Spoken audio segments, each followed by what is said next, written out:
नमस्कार, मी प्रियंका नागने आपल्या मराठी चॅनलवरती तुमचं सर्वांचं स्वागत आहे। आज आपण अत्यंत आनंदाची बातमी पाहणार आहोत, कारण घरकुल योजनेतील लाभार्थ्यांसाठी ही एक मोठी आनंदाची बातमी आहे। जे लाभार्थी घरकुल यादीमध्ये म्हणजे मंजूर झालेली नावं आहेत, अशा लाभार्थ्यांच्या बँक खात्यामध्ये पैसे येणार आहेत।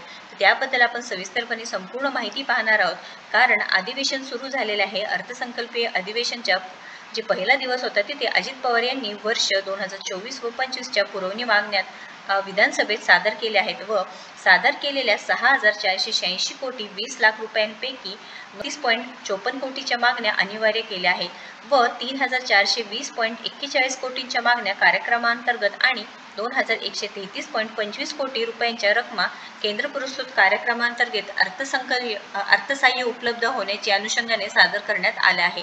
तर आता लक्षात घ्या, तर घरकुल योजनेतील लाभार्थ्यांसाठी एक मोठी आनंदाची बातमी आहे।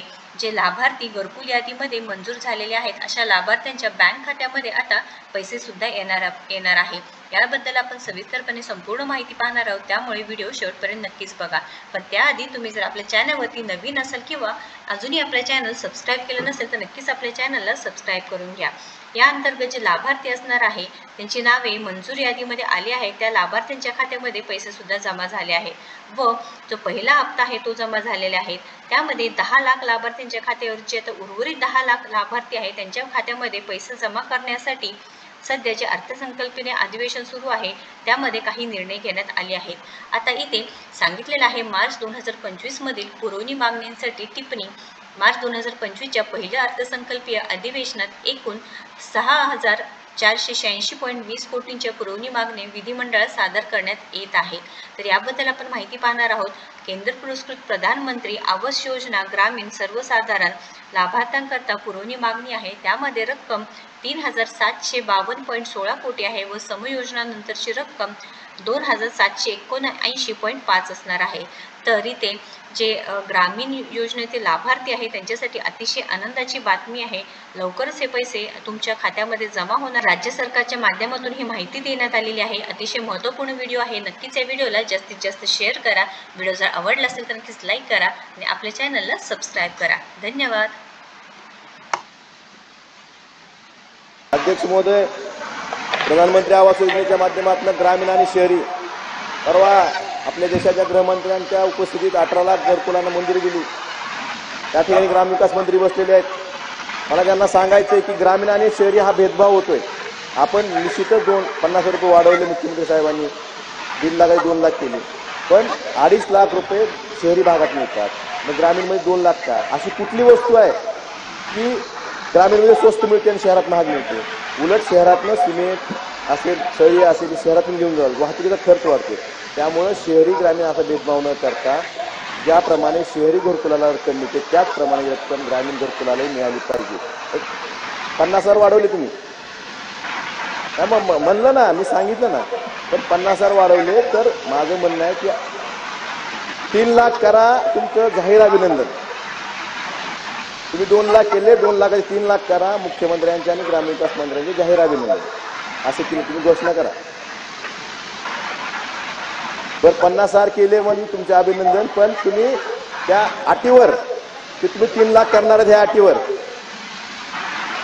अध्यक्ष महोदय, पीक कर्जाच्या बाबतीत आपण सांगितलं की आपण किसान क्रेडिट कार्ड शेतकऱ्यांना देतो, परंतु मागच्या वर्षी अध्यक्ष महोदय सांगितलं गेलं की सिबिलमुळे कोणाचंही कर्ज नाकारलं जाणार नाही। परंतु ज्यावेळेस राज्यस्तरीय पीक समितीची प्रोसिडिंग आलं तर बँकेला कुठल्याही सूचना नव्हत्या। सिबिल पाहूनच शेतकऱ्यांना कर्ज दिलं जातं। सिबिल जर असलं खराब तर शेतकऱ्यांना कर्ज दिलं जात नाही। OTS मध्ये एखाद्या शेतकऱ्यांना जर कर्ज भरलेलं असलं तर त्याला पुनर्कर्ज दिलं जात नाही। त्यामुळे नाईलाजानं परत शेतकऱ्यांना सावकारादारात जावं लागतं। त्यामुळे अध्यक्ष महोदय, माझी विनंती आहे की फक्त घोषणा न करता कागदावर या गोष्टी आल्या पाहिजेत। अध्यक्ष महोदय, शेवटचा विषय, सोयाबीनच्या बाबतीत आपण सांगितलं की 11 लाख मेट्रिक टन खरेदी केलं। आपल्या राज्यात जवळपास 45 लाख हेक्टरवर सोयाबीनची पेरा होतो। जवळपास 65-67 लाख मेट्रिक टन उत्पादन होतं, त्यातल्या 11 लाख मेट्रिक टन आपण खरेदी केलं। बाकी सोयाबीनचं काम भावांतर योजना नाही, बरोबर आहे, राहिलं त्याचं काय? ज्या शेतकऱ्यांनी नोंदलं होतं, ज्या शेतकऱ्यांनी नोंद केली होती त्या शेतकऱ्यांचा सगळ्यांचं खरेदी करू शकला नाही। हे सरकारचं अपयश आहे.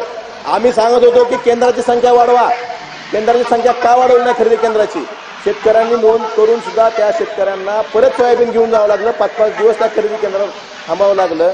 ह्याला जबाबदार कोण? त्या शेतकऱ्यांचं काय? आणि ज्या शेतकऱ्यांना 3800-4000 हे सोयाबीन खुल्या बाजारात विकावं लागलं, ह्याला भावांतर योजने अंतर्गत तुम्ही कधीपर्यंत लाभ देणार हे सरकारने सांगणं गरजेचं आहे.